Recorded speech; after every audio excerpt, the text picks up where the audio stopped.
Today, we're going to dive into a piece of tech that's completely changing how we think about what a computer even is. We're talking about the streaming desktop. Okay, so let me just start with a question. What if you could play the newest, most graphically intense games not on some super expensive gaming PC, but on that old laptop you've got gathering dust in the closet? I know, it sounds kind of like magic, right? Well, that's the core promise of streaming desktops. So, what is a streaming desktop exactly? Well, to put it simply, it's a full-blown computer, running Windows or Linux, but it doesn't live on your desk. It lives in a massive, powerful data center somewhere else, and it just streams its screen to your device. Kind of like how Netflix streams a movie to your TV. Yeah, all the heavy lifting, I'm talking the processing power, the graphics rendering, all the storage, it's all happening on a supercomputer far away. Your device, no matter how old or weak it is, really only has to do two things: play a video stream and send your mouse clicks and keyboard taps back over the internet. That's it. So, how in the world is this even possible? How could it feel like you're using a computer that isn't even in the same room, let alone the same city? Well, let's pop the hood and take a quick look. The whole magic trick is basically a super fast 5-step loop. It all starts on that remote server running, say, Windows. A special video encoder is constantly capturing that screen, compressing it, and turning it into a video stream. That stream gets beamed over the internet to a little client app on your device. Then, when you move your mouse or type something, that client zips your inputs back to the server where they happen almost instantly. It's this constant, high-speed conversation between your screen and that computer in the cloud. Okay, so the tech is really cool. We get how it works. But who's actually using this? And what for? Let's jump into some of the biggest use cases. For remote work, this is a total game changer. Just imagine accessing your powerful office computer from a cheap tablet while you're at a coffee shop, with every single file and piece of software exactly as you left it. And for companies, it's a massive win for security, because all the important data and the actual work never leave their secure servers. Nothing sensitive is ever actually stored on an employee's personal laptop at home. And then, of course, there's gaming. This is where that idea of power on demand just really shines.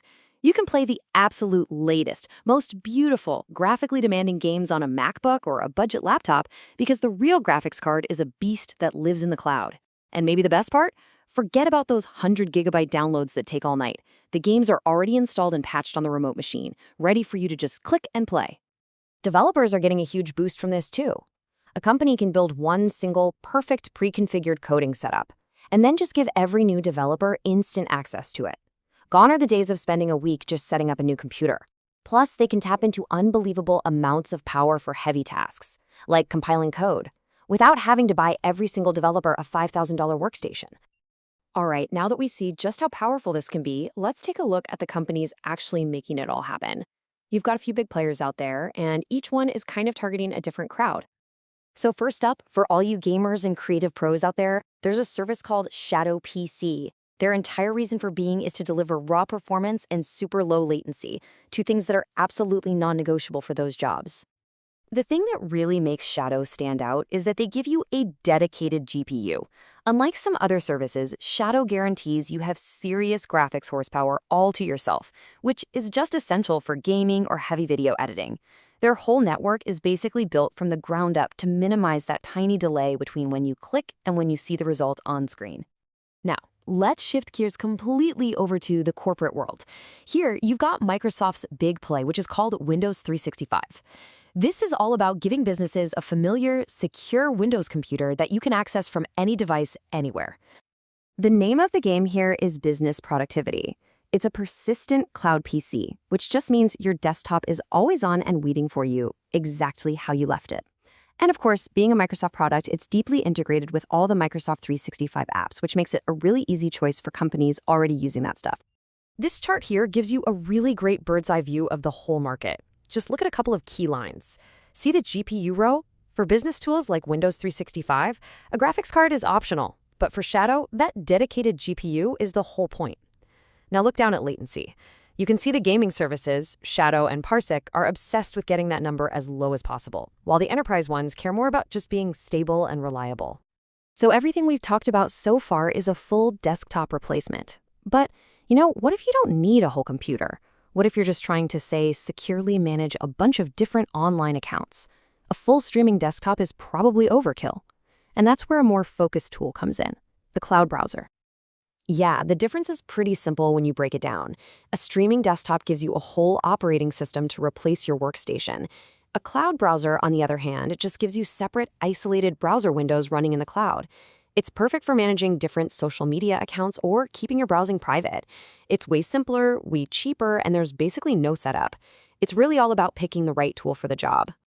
So, maybe you're intrigued by all this, but before you go signing up for a service, what do you actually need at home to make sure this works well? Honestly, the entire quality of your experience boils down to pretty much one thing: your internet connection. For a good, solid, smooth experience doing work or even just watching videos, you're going to want at least 25 megabits per second of download speed. That's what ensures the video stream coming from that cloud computer is crisp and clear and doesn't freeze up on you. And pro tip, a wired Ethernet connection is always going to be better than Wi-Fi. Okay, now for gaming. Bandwidth is still important, sure, but latency is everything. This is the single biggest technical challenge for all of these services.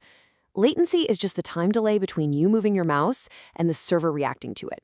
For any kind of competitive gaming, you need that delay to be under 20 milliseconds. If it gets any higher, you start to feel that annoying lag that makes fast-paced games totally unplayable.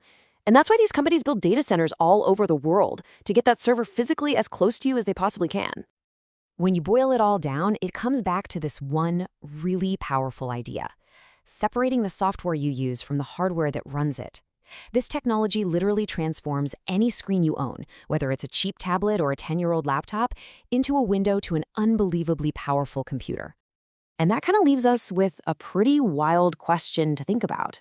As our internet gets faster and these cloud services get better and cheaper, are we even going to need to buy powerful computers anymore?